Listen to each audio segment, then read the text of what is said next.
नमस्कार दोस्तों, स्वागत है आप सभी का आचार शिक्षा केंद्र में शिक्षा से सफलता तक। और दोस्तों, आज से हमने शुरू किया है महाक्विज। हर शनिवार को एक महाक्विज आएगा आपके लिए, जिसमें 40 से 45 प्रश्नों का सेट रहेगा। तो समय व्यर्थ ना गवाते हुए आइए चलिए शुरू करते हैं आज का महाक्विज। पहला प्रश्न इस प्रकार है, हिंदी वर्णमाला में कुल कितने वर्ण माने जाते हैं? ऑप्शन है ए 44, बी 52, सी 48, डी 56। आपका समय शुरू होता है, आप अपना आंसर कमेंट कीजिए।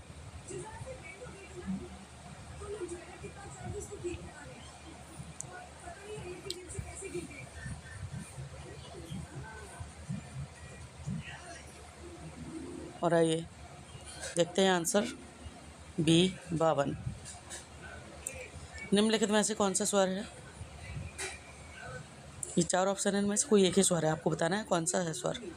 ए का, बी ता, सी आ या डी माँ। तो दोस्तों देखते हैं, का हमारा स्पर्श व्यंजन है, ता भी स्पर्श व्यंजन है और माँ भी स्पर्श व्यंजन है, अर्थात ये तीनों व्यंजन हो गए तो बचा हमारा आ। यही हमारा आंसर है, सी आ। छा क्या है? स्वर है, संयुक्त व्यंजन है, अयोगवा है अथवा मात्रा है? ए स्वर है, बी संयुक्त व्यंजन है, सी अयोगवा है अथवा डी मात्रा है?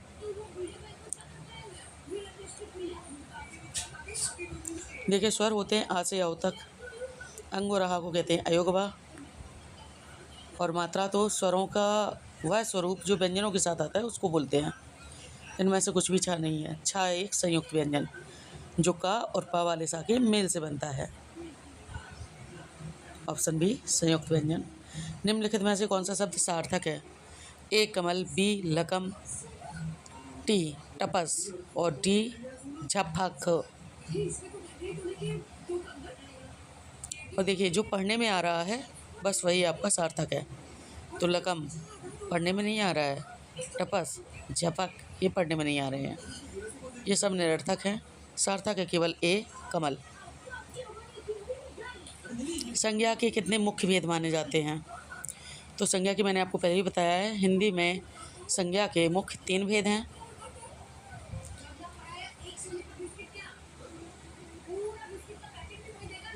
जबकि अंग्रेजी भाषा में 5।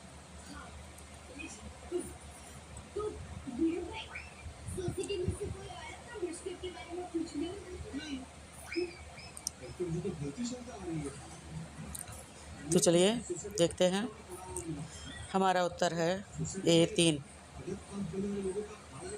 सी 5 कैसे हो गया? ये आंसर गलत है दोस्तों आपका, ज़रा ध्यान रखिए। इसमें जो आंसर दिया है सी 5 वो गलत है। मुख्य भेद 3 होते हैं संज्ञा के, व्यक्तिवाचक, जातिवाचक तथा भाववाचक। अगर कुल भेद पूछे होते तो 5 हो जाते, किंतु मुख्य भेद पूछे हैं वो 3 ही होंगे। गंगा किस प्रकार की संज्ञा है? जातिवाचक, व्यक्तिवाचक, भाववाचक या द्रव्यवाचक? तो गंगा एक नदी का नाम है। गंगा का भी व्यक्तियों का भी नाम हो जाता है। हर हाल में गंगा एक नाम है और विशेष नाम हमेशा व्यक्तिवाचक में आते हैं। बी व्यक्तिवाचक।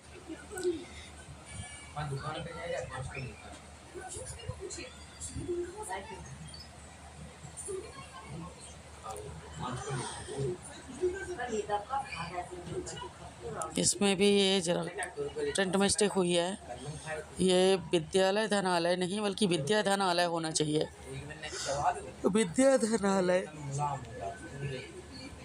किस संधि का उदाहरण है? विद्या धनालय किस संधि का उदाहरण है? ए गुण, बी अण, सी दीर्घ या डी व्यंजन? सही उत्तर है सी दीर्घ। महेंद्र में कौन सी संधि है?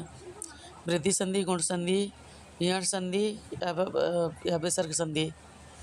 तो दोस्तों, जिसमें 2 समान स्वर मिलते हैं वो दीर्घ संधि होती है। जिसमें 2 असमान स्वर मिलकर एक नए स्वर की रचना करते हैं, एक संयुक्त स्वर का निर्माण करते हैं, उसे गुण संधि कहते हैं। महेंद्र हमारा गुण संधि का उदाहरण है। देव धन ऐश्वर्य में कौन सी संधि होगी? ए दीर्घ, बी वृद्धि, सी गुण या डी यण। दोस्तों, जब एक ही स्वर के उच्चारण में वृद्धि हो तो उसे वृद्धि संधि कहते हैं।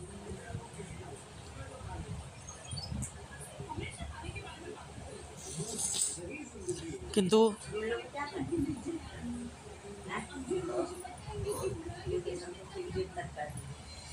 संधि को करने से, संधि का नाम बताने से पहले उसको करके देखना जरूरी है।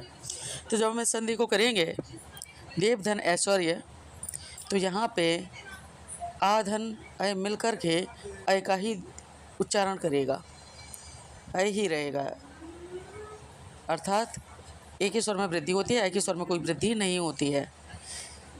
ये संधि हमारी वृद्धि ही रहेगी, बी वृद्धि। यदि शब्द में कौन सी संधि का उदाहरण मिलता है?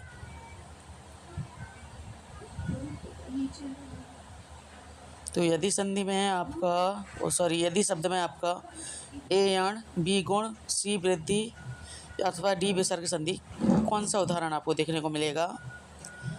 मेरे हिसाब से ये यदि नहीं यद्यपि होना चाहिए था और संधि हो जाएगी यण।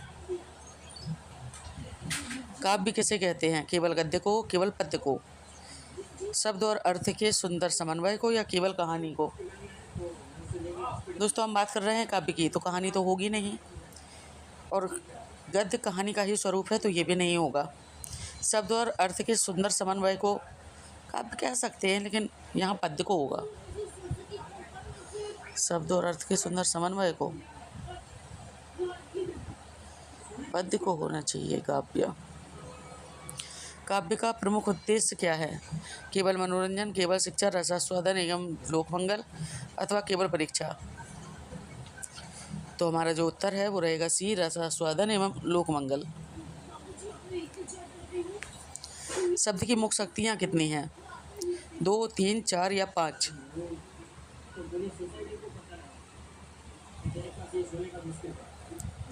और सही उत्तर है 3।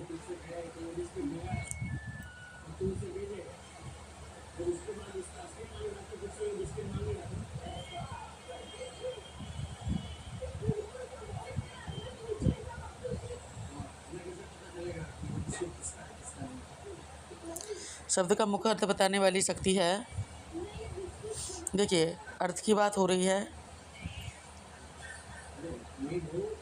तो शब्द का मुख्य अर्थ बताने वाली शक्ति है अभिधा।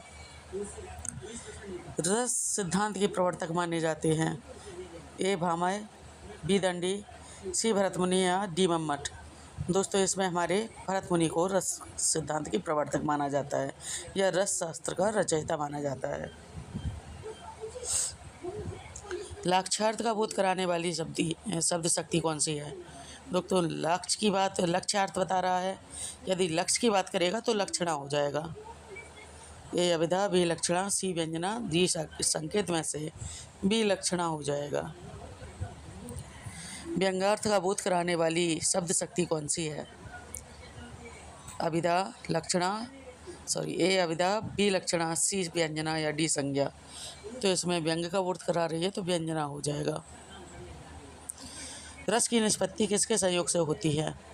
तो रस की निष्पत्ति किसके सहयोग से होती है बताना है। ए वर्ण और मात्रा, बी विभाव, अनुभाव एवं संचारी भाव, सी संज्ञा एवं सर्वनाम, और डी शब्द और पद।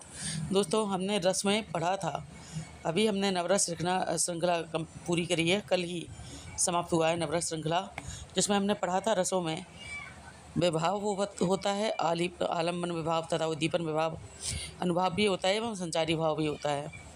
तो हम कह सकते हैं कि जिनके संयोग से रस की निष्पत्ति होती है वे है हमारा ऑप्शन बी, विभाव, अनुभाव एवं संचारी भाव। रस का आधार कौन सा भाव है? आधार होगा स्थायी भाव। रस के कितने प्रमुख अंग माने जाते हैं? 2, 3, 4 या 5? सही उत्तर है 4।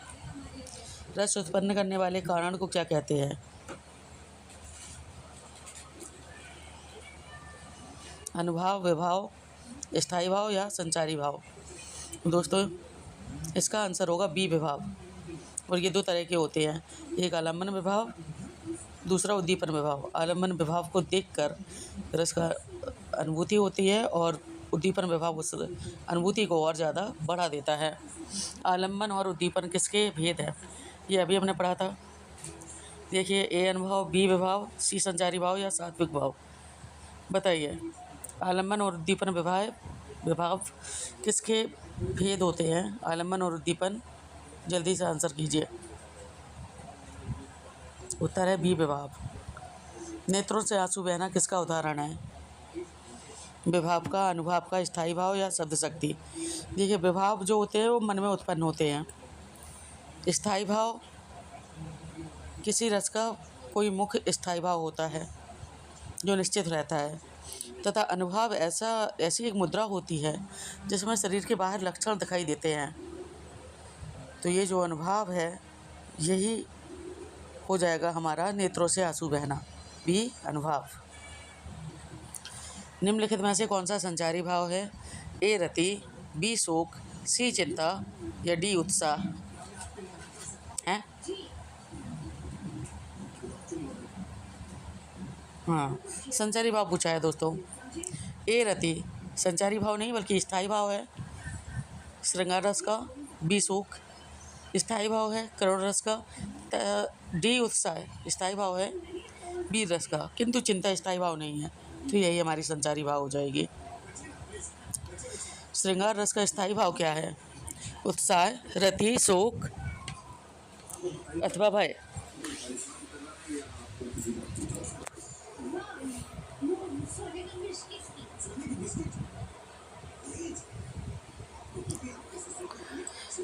हमसे पूछा है श्रृंगार रस का स्थायी भाव क्या है? ए उत्साह, बी रति, सी शोक अथवा डी भय। तो दोस्तों अभी मैंने आपको बताया था श्रृंगार रस का स्थायी भाव रति होता है, बी रति। वीर रस का स्थायी भाव पूछा है हमसे। अभी हमने पढ़ा था, 2 क्वेश्चन पहले ही पढ़ा था वीर रस का स्थायी भाव। ए क्रोध, बी उत्साह, सी भय या डी घृणा। तो दोस्तों क्रोध होता है रौद्र रस का स्थायी भाव, उत्साह होता है वीर रस का जो कि हमसे पूछा गया है, भय होता है भयानक रस का तथा डी घृणा होता है जुगुप्सा का, बीभत्स रस जुगुप्सा।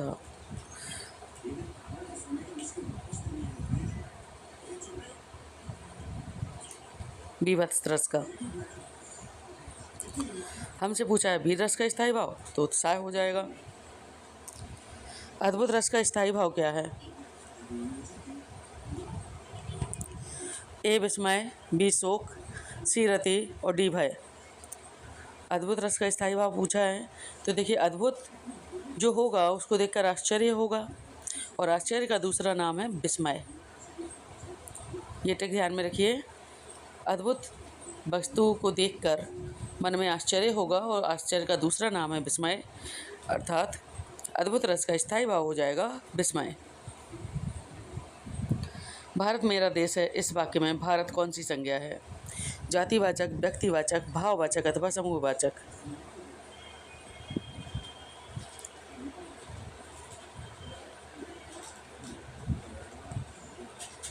दोस्तों भारत एक जनतंत्र है और अलग अलग छोटे छोटे राज्यों का विलय करके इसको पूरा देश बनाया गया है, किंतु इसे हम जातिवाचक या समूहवाचक नहीं कह सकते। ये व्यक्तिवाचक है, व्यक्तिवाचक संज्ञा है। इसके प्रति जो हमारी भावना है वो भाववाचक है, किंतु भारत व्यक्तिवाचक है। मिठास कौन सी संज्ञा है? व्यक्तिवाचक, भाववाचक, जातिवाचक अथवा द्रव्यवाचक। तो मिठास होगा हमारा भाववाचक। जो चीज़ें अनुभव की जाए किसी भी तरीके से वो भाववाचक होती हैं। सत धन जन का संधि रूप क्या होगा? सज्जन, सतजन, सदजन अथवा सजन। तो दोस्तों व्यंजन संधि के नियम अनुसार जब हम सत और जन का मेल करेंगे तो ता जा में परिवर्तित हो जाएगा, ता जा में परिवर्तित हो जाएगा और इस तरीके से सज्जन बनेगा। पुस्तकालय शब्द में कौन सी संधि है? ए दीर्घ, बी गुण, सी यण या डी व्यंजन? देखिए, जब भी हम संधि करते हैं तो संधि का विच्छेद करके देखिए।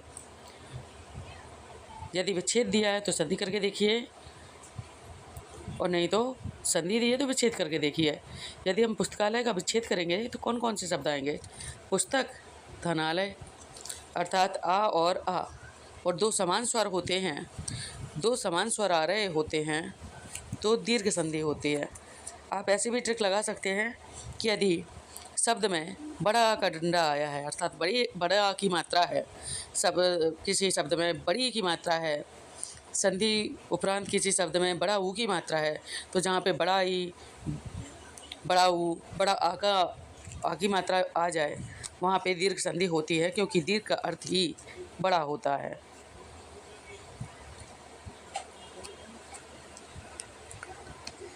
निम्नलिखित में से कौन सा शब्द द्रव्यवाचक संज्ञा है? दोस्तों, द्रव्यवाचक संज्ञा वो होती है जो एक तरह से रॉ मटेरियल होती है, जिससे कोई चीज़ बनाई जा सकती है। बालक तो द्रव्य नहीं हो सकता, उससे कुछ नहीं बनाया जा सकता। दिल्ली तो शहर है, सेना से भी कुछ नहीं बनाया जा सकता, किंतु सोने से बनाए जा सकते हैं आभूषण आदि, तो हमारा सोना ही द्रव्यवाचक संज्ञा है। चलिए अगले प्रश्न पर। रामाधन इति का संधि रूप होगा? रामिति। यहाँ पे दोस्तों प्रिंट मिस्टेक हुआ है, लग रहा है। रामाधनिति नहीं, रामधनिति होना चाहिए, और रामधनिति का बन जाएगा बी रामेति।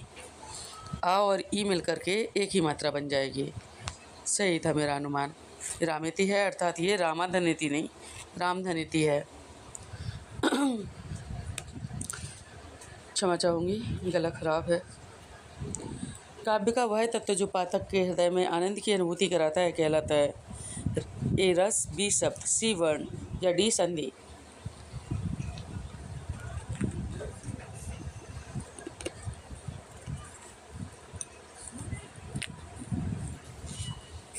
तो दोस्तों, काव्य का वह अंग जो पाठक के मन में आनंद की अनुभूति कराता है वह मात्र एक ही होता है, और वो होता है रस। ए रस हमारा आंसर हो जाएगा।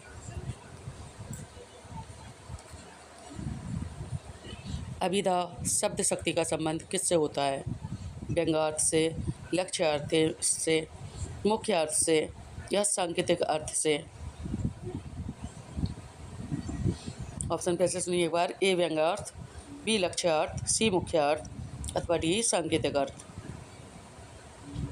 अभिधा का संबंध होता है सी मुख्यार्थ से।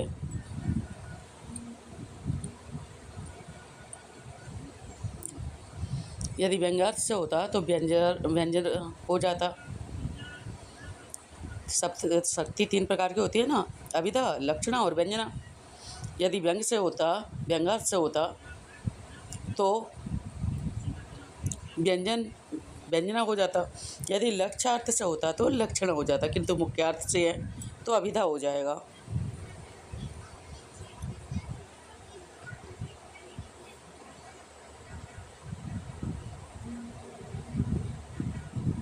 सॉरी, अभिधा है तो मुख्यार्थ से हो जाएगा। गंगा स्नान कर रही है, इस वाक्य में गंगा शब्द किस शब्द का उदाहरण है? किस शब्द शक्ति का उदाहरण है? अभिधा का, लक्षणा का, व्यंजना का?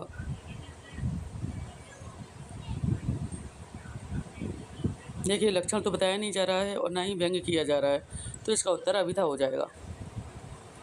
मुख्यार्थ बताया जा रहा है, गंगा नाम की कोई स्त्री है जो स्नान कर रही है। जिस विभाव के कारण स्थायी भाव जागृत होता है उसे क्या कहते हैं? तो जिस विभाव के कारण स्थायी भाव जागृत होता है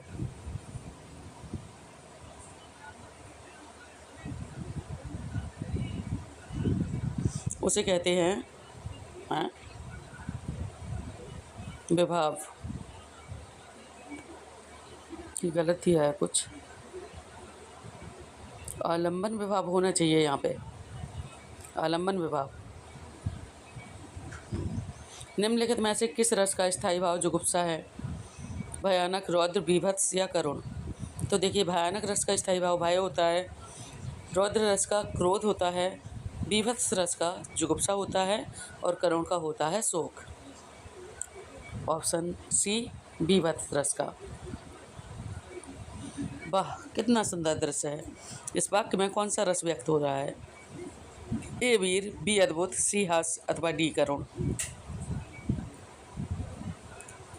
देखिए, वाह, कितना सुंदर दृश्य है। अर्थात इस वाक्य में आश्चर्य का अनुभव हो रहा है, विस्मय का अनुभव हो रहा है। यदि विस्मय का अनुभव हो रहा है तो रस हो जाएगा अद्भुत। रणभूमि में सैनिक निर्भय होकर शत्रुओं से लड़ रहा है, यहाँ कौन सा रस है? बात की जा रही है रण की, बात की जा रही है निर्भीकता की, बात की जा रही है लड़ाई की। तो दोस्तों, यहाँ पे जो रस होगा वो होगा हमारा वीर रस और स्थायी भाव हो जाएगा उत्साह। निम्नलिखित में से कौन सा रस रसराज कहलाता है? ए वीर रस, बी करुण, सी श्रृंगार रस, सी श्रृंगार रस या डी शांत रस? और रसराज कहा जाता है सी, श्रृंगार रस को। शांत रस का स्थायी भाव पूछा है दोस्तों। ए वैराग्य, जिसको निर्वेद कहा जाता है, बी भय, सी क्रोध या डी हास? तो यदि शांत रस के स्थायी भाव की बात करें तो वो हो जाएगा निर्वेद या वैराग्य। निम्नलिखित में से कौन सा भाव सात्विक भाव है? चिंता, उत्सुकता, अश्रु अथवा धृति?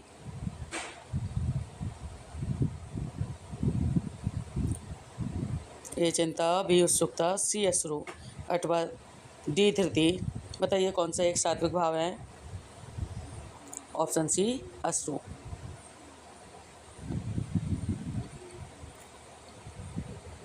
सज्जन शब्द किस संधि का उदाहरण है?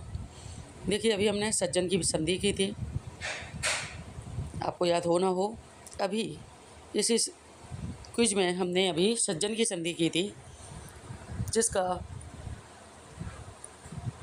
शब्द थे सत धन जन, अर्थात ता प्लस जा जुड़ करके ता का जा हो गया है।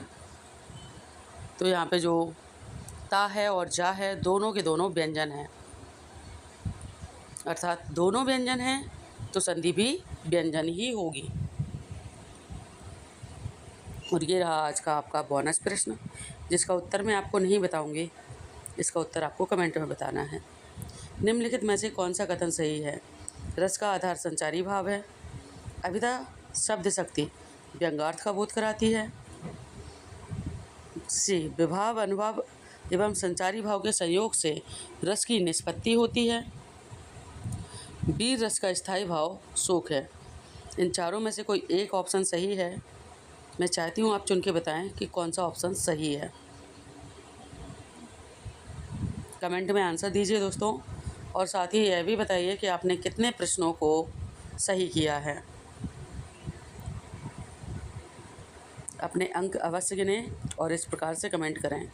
यदि आप 40 से 45 के बीच में हैं तो उत्कृष्ट श्रेणी में आएंगे, 30 से 39 के बीच में हैं तो आपको वेरी गुड मिलेगा, बहुत अच्छा।